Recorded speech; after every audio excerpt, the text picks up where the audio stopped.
Ну ეს თარიღებს შორის განსხვავება უკავშირდება ამ ნარატივებს, რომ ომი ვინ დაიწყო საბოლოო ჯამში, იმიტომ რომ აქ სხვა მოვლენათა სხვა ჯაჭვი ვითარდება, ანუ 8 აგვისტოში დაწყების თემით და 7 აგვისტოში დაწყების თემით და მანამდე ქართული მხარე ცდილობს, უბრალოდ საქართველოს დღევანდელი ხელისუფლება ცდილობს ქართული მხარის პასუხი ომის დაწყების თარიღად გამოიყენოს და არა 58 არმიის როკის გვირაბიდან გადმოსვლა ძიმე ტექნიკა. მანამდე არსებული ეს ესკალაცია, რომელიც ასე ვთქვათ მიდიოდა კონკრეტულად მიზანმიმართულად და ეს რეტროსპექტივა თქვენ რაც გააკეთე და რაზეც ისაუბრა აკიამ, ანუ რეალურად ეს ყველაფერი იგნორირებულია, ანუ ამას ემსახურება, ანუ პროპაგანდისტულად ესენი ცდილობენ, რომ ისტორია გადაწერონ, რეალობა წარმოაჩინონ, ასე ვთქვათ, დაამახინჯონ რეალობა და ასე ვთქვათ, ქართულ საზოგადოებაში ესე რაღაც ძაღი პროპაგანდისტული მეთოდებით შემოიყვანონ ის განცდა, რომ ჩვენ ვართ დამნაშავე ყველაფერში რეალურად, რომ ანუ მსხვერპლი და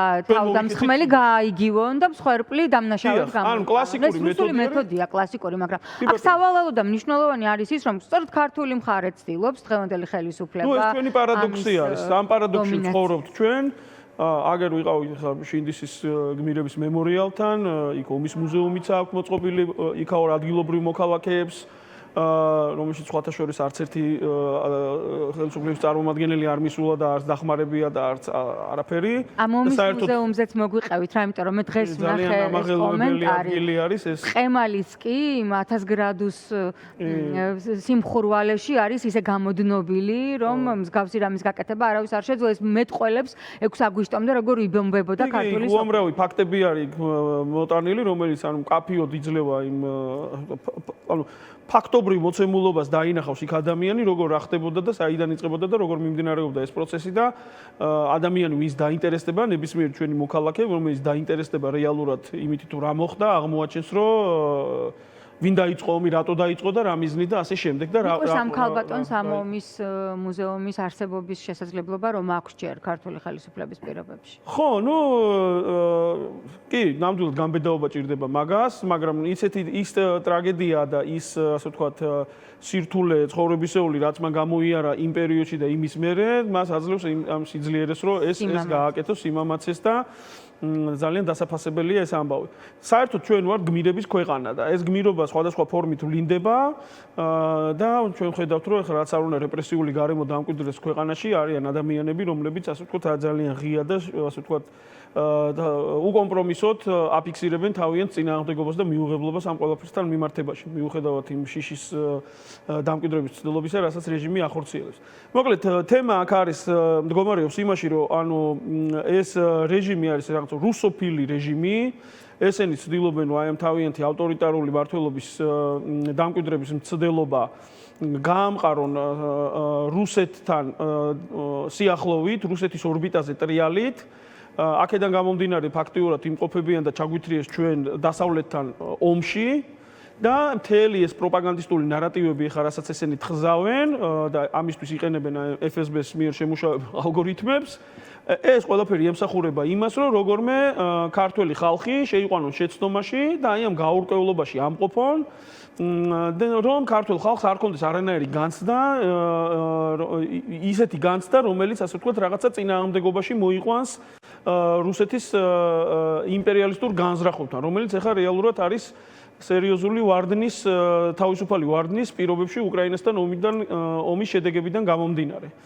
უბრალოდ ახლა ამ რეჟიმს არავითარი სხვა გზა აღარ დარჩენია, ეს ბოლომდე უნდა მიიყვანოს, ანუ უკანდასახევი ხიდები ყველანაირად მოიჭრეს, ისინი ვერანაირად ვერც დასავლეთთან ლაგდებიან, რუსეთის ფაქტობრივად კატასტროფულ მარცხს განიცდის ახლა რასაც უყურებთ უკრაინასთან ომში და აქედან გამომდინარე, ანუ იძულებულები არიან, რომ როგორმე ახლა ჩვენ ნახეთ, ესე იგი, ქართველი პრორუსი პროპაგანდისტები უფრო მეტად ასე ვთქვათ აძლიერებენ იმ ნარატივს, რომ რუსეთი კარგად დგას და ყველაფერი კარგად აქვს, ვიდრე თვითონ რუსი პროპაგანდისტები, რომლებიც ახლა ნელ-ნელა ამბობენ, რომ ჩვენ თვალი უნდა გაუსწოროთ რეალობას, რომ რუსეთს სერიოზული პრობლემები აქვს ამ ომში და ანუ შიდა პრობლემებზე არის გადმოსართავი და ასე შემდეგ.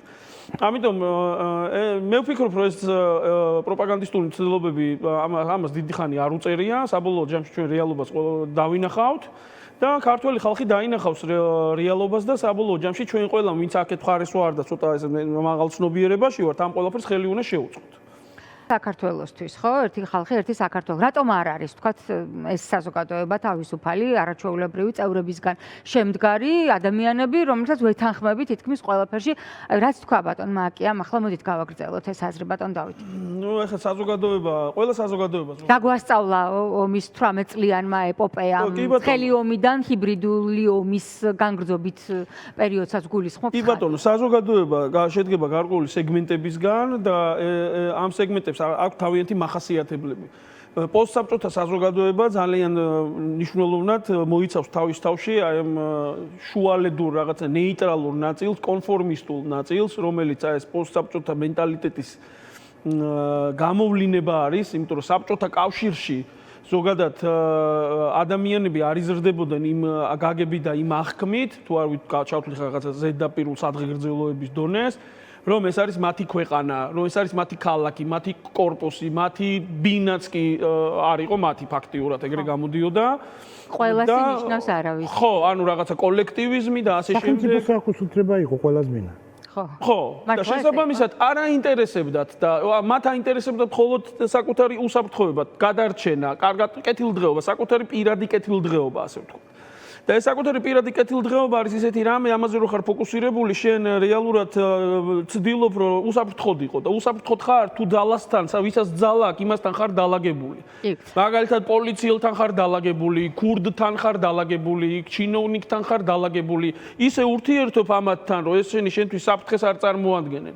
მაგრამ ამავე დროს რაღაცა კოჭსაც უგორებ და მაინც და მაინც ამბიციებიც არ აქვს. რაღაცა შენსაც უფრთხილ. ესეთი მენტალიტეტი ჩვენ საზოგადოებაში ჭარბობს სამწუხაროდ. და ჩვენ აი ამ დავამარცხეთ ეს საბუკური მითი. ნახეთ, ჩვენ რეალურად საბოლოო ჯამში, რავი, ხა ბოლო 20 წლის განმავლობაში იყო გარკვეულ ეტაპებზე მცდელობები, მაგრამ მე მართლობითმა ხარვეზებმა და შეცდომებმა და იმ წიაღსვლებმა, რომლებშიც აღმოჩდით წინა პერიოდშიც და ეხლაც, ანუ მე საბოლოო ჯამში არ მოგცა ჩვენ იმის შესაძლებლობა, რომ ბოლომდე მიგვეყანა განათლების რეფორმა, ბოლომდე მიგვეყანა მართლობითი რეფორმა ქვეყანაში, რომ სახელმწიფო ინსტიტუტები ყოფილიყვნენ ავტონომიური, დეპოლიტიზირებული ობიექტური ძლიერი საზოგადოება, როგორც თავისუფლების მებაირახტრა, ჯერჯერობით ვერ შედგა. ვერ შედგა, თუმცა არის გარკვეული სეგმენტი, ასე ვთქვათ, ქვეყანაში ძლიერი განვითარებისა და ასე ვთქვათ, პოზიტიური დღის წესრიგის და ანუ ეს რაღაც ცოტა გრძელვადიანი განვითარების თვალსაზრისით ცვლილებების მხარდამჭერი საზოგადოება არის.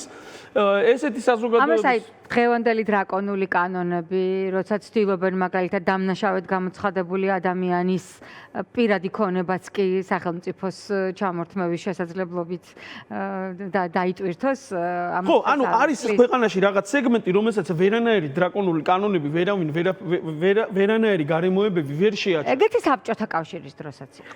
აგეთი საზოგადოება, უბრალოდ ძალიან ცოტა და ძალიან პატარა.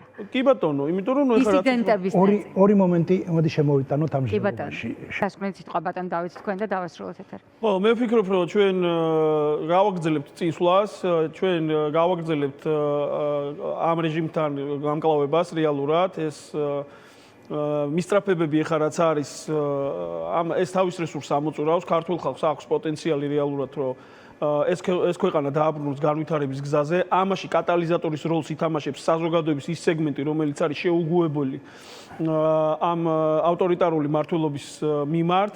ეს იქნება ახალი ტიპის საზოგადოება, ჩვენ როდესაც ამ გარღვევას მოვახდეთ, ამ გარღვევას მოვახდეთ ისეთი გზებით, რომელიც ამ ქვეყნისთვის იქნება არადამანგრეველი და დამაზიანებელი, არამედ ახალ ეტაპზე გადამყვანი და ეს ახალი საზოგადოება აუცილებლად ააშენებს ქვეყანას, სადაც იქნება ობიექტური ძლიერი მმართველობა, სადაც რომელიც უზრუნველყოფს იმას, რომ ქვეყნის რეალური გრძელვადიანი ინტერესები იყოს დაცული როგორც უსაფრთხოების, ასევე ეკონომიკური განვითარების, განათლების თუ სხვა მიმართულებებით და ასეთ ქვეყანას იმ გეოპოლიტიკური მოცემულობის გათვალისწინებით, სადაც ჩვენ ვიმყოფებით, აუცილებლად ეყოლება ძალიან ძლიერი მეგობრები და პარტნიორები და იმ თლიანობაში ეს ჩვენ მოგცემს შესაძლებლობას ვიყოთ დაცული, უსაფრთხო და ავითვისოთ ძალიან მაგარი შესაძლებლობა. გვყავს. თქვენ ალბათ თვალყურს ადევნეთ მანამდე კობახიძის წერილს, მერე ზაზა შათირიშვილის წერილს, გუშინ კობახიძის განცხადებს.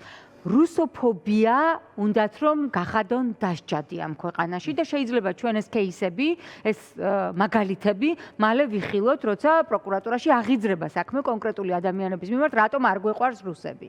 ანუ ამ განცხადებებს, ამ წერილებს რა დატვირთვა და რა პერსპექტივა? ეს არის ყველაფერი манипуляция იმისათვის, რომ ყველა ბერკეტები რაც კი მათ ხელში შეიძლება იყოს, ყველა ინსტრუმენტი რაც კი მათ ხელში შეიძლება იყოს იმისათვის, რომ რეპრესიული გარემო დაამკვიდრონ და გააძლიერონ, აი ამ ეს გამოიყენონ. იმიტომ რომ ბევრი რაღაც გამოიყენეს და ეს ბევრი რაღაც არ მუშაობს რეალურად.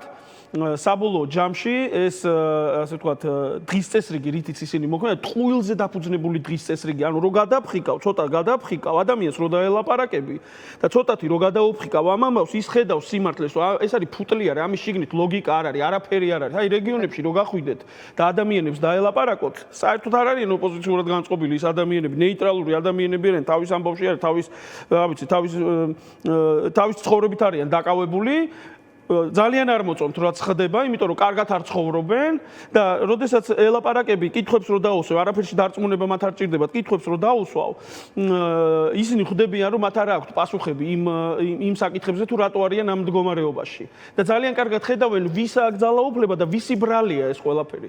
და მე დისკუსიაში კარგად ჩანს თუ რა შესაძლებლობებია, რამხელა პოტენციალია, გურია იქნება, სამეგრელო იქნება, იმერეთი იქნება თუ აჭარა იქნება და აი ამ პოტენციალის რამდენად პატარა სეგმენტი არის მხოლოდ ათვისებული და რატო. შესაბამისად ეს ყველაფერი არის ძალიან ასე ვთქვათ ფუყე ნიადაგზე მომზადებული ამბები და ეს ყველაფერი იქნება წარუმატებელი მე აბსოლუტურად დარწმუნებული.